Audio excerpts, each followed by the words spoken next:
And our first question for this afternoon goes to Pranpreya. Pranpreya, I've introduced you a little bit, but I think the participants want to hear from you. Can you share with us some of the initiatives that the Office of Higher Education, Science Research and Innovation Policy Council, the initiatives that they have to support innovation and entrepreneurship in Thailand? Over to you, Pranpreya. Thank you very much, TJ, and thank you for the introduction as well. Well, just to give you a background about Thailand, we have a goal to become an innovation-driven economy. The government has set the target to increase R&D expenditures from about 1.1% to reach 2% of the overall GDP by 2027. And out of this number, the aim is to have 30% of the R&D expenditures from public sector and 70% from private sector. Our office, NXPO, we are working on initiatives in establishing ecosystem to encourage research and innovation activities in the private sector so that we can increase the number of innovation-driven enterprises. We have done an analysis and there are a number of issues that we are considering. First of all, we have recognized the need to promote entrepreneurs and innovation-driven businesses, particularly those in the small scales like smart SMEs, startups and spin-offs from research institutes. We also recognize that there must be demand for innovation. So the government is working with new market stimulations, and we also encourage open and inclusive innovation that can help solving societal problems. And in order to do business, to promote business, we realize that risk should be reduced so that entrepreneurs feel safe to take on board new ideas and new products. This can be done in the form of seed fund, soft loans, venture capital, or angels. We also need to create financial privileges and incentives for entrepreneurs to invest in innovation. So we provide tax incentives and an innovation fund. In Thailand, we have some red tapes that we get feedback from the entrepreneurs. So we are also working on removing red tapes to unlock rules and regulations so that it will be easier for firms and more beneficial for them to do research and innovation. And my last point is that we are restructuring the support and management systems. So our ministry is relatively new. Our ministry was founded in 2019 by merging the higher education previously belonged under the Ministry of Education with the former Ministry of Science and Technology to become the new Ministry of Higher Education, Science, Research and Innovation. It's a very long name, I admit. And this merge facilitates collaboration among universities, public agencies, and research institutes. So with this in mind, we have developed and implemented a number of mechanisms with other organizations in the research, development, and innovation system. For example, we have been involved in the establishment of regional science parks. The regional science parks, they support collaboration between local entrepreneurs and researchers. We have also introduced 300% tax exemption for companies that perform research, development, and innovation activities. We have promoted a talent mobility program to allow movement of researchers from public agencies and universities to work in private sector. Our office has also performed in-depth system research on the promotion of innovation-based entrepreneurs in order to design and test new systems and mechanisms to drive innovation.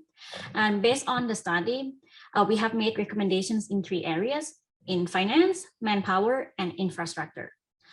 For example, the recommendations on finance suggest to introduce measures like tax audit exemption and eligibility for the government's financial assistance to encourage innovation-based business to register to pay tax. It also suggests to expand the scope of R&D tax incentive to cover marketing innovation, which was not eligible for tax incentive before. For the recommendation on manpower, it suggests to relax rules to allow government scholars that are bound by contracts with the public sector to work in the private sector. This is because in Thailand, we have many academics that received scholarship to study abroad. And then after graduation, they need to come back to work in the public sector or universities in Thailand. So when they are allowed to work in private sector, it facilitates brain circulation. And this we call the talent mobility program. For the recommendations on national quality infrastructure, it encourages relevant agencies to develop a roadmap and identify focus sectors in order to support Thai industry. As you can see, we have a number of measures in place, and we are not stopping here. We are still working on adjusting, expanding, and finding the most appropriate measures that can help motivating entrepreneurs to innovate and benefit from their innovation activities. Thank you. Thank you very much, Pranpreya. So finance, manpower, infrastructure. I like the concept of the talent mobility program, because I think especially for local enterprises, having this talent is very important, to really supplement and help them in their whole innovation journey. In the interest of time, I'm going to ask you really just to also share your thoughts in terms of what do you think the pandemic has taught us with respect to the skills that we need to teach to the future generations of innovators? Pranpreya? Thank you very much, TJ, and thank you also other panelists. Some of the skills that I'm going to share here are actually in line with what other panelists have already talked about. So we all agree that the pandemic has definitely changed the world as we know it. The impact on the industry structure and business model has been so large.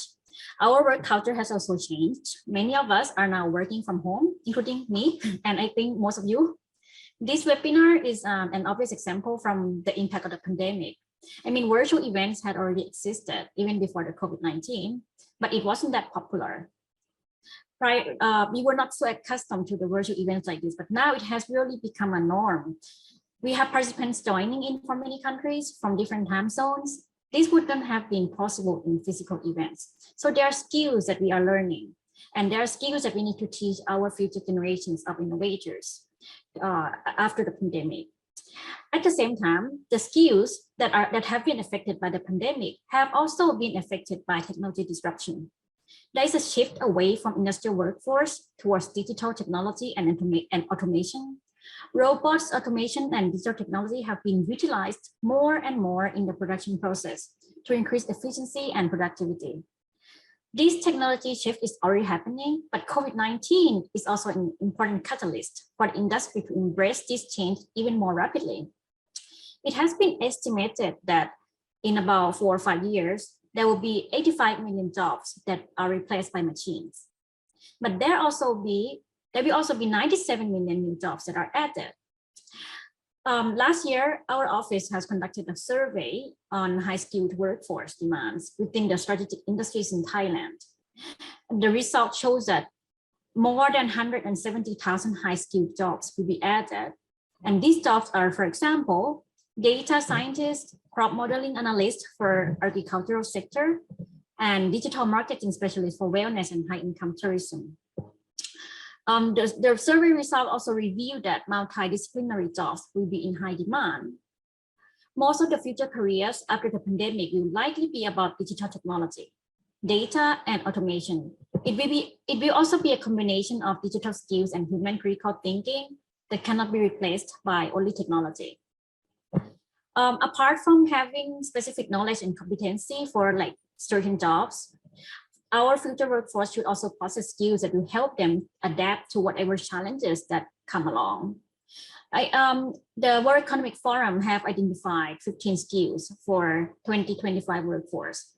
I will give you some example. They are analytical thinking and innovation, active learning and learning strategies, complex problem solving, critical thinking, creativity, leadership, social influence, technology design, resilience, stress tolerance, and flexibility. I think this is a very important part.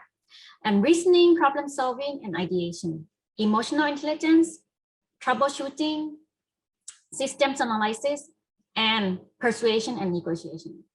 Some of these skills are already in line with what Agatha and Yukako have already mentioned. And as you can see, these skills are actually not something we can easily teach in just sitting in a classroom. They are rather soft skills and also an accumulation of life lessons that educational institutes, family, and society can help fostering in our future generations. We cannot rely all teaching and all education to only universities or schools. we as a society are also responsible to foster the soft skills in the next generation. Technological change today is more rapid than ever. It makes it harder to precisely forecast which skills requirements will be needed in the future. Skills that are in high demand today may become obsolete sooner than expected. It means that we have to constantly update our knowledge and skills. And we also have to be an agile learner and open-minded to embrace the changing world. Thank you. Thanks very much, Pranpreya. Soft skills will never go out of trend. So for the participants, I think it's a very important thing to take note, as well as lifelong learning. Yeah.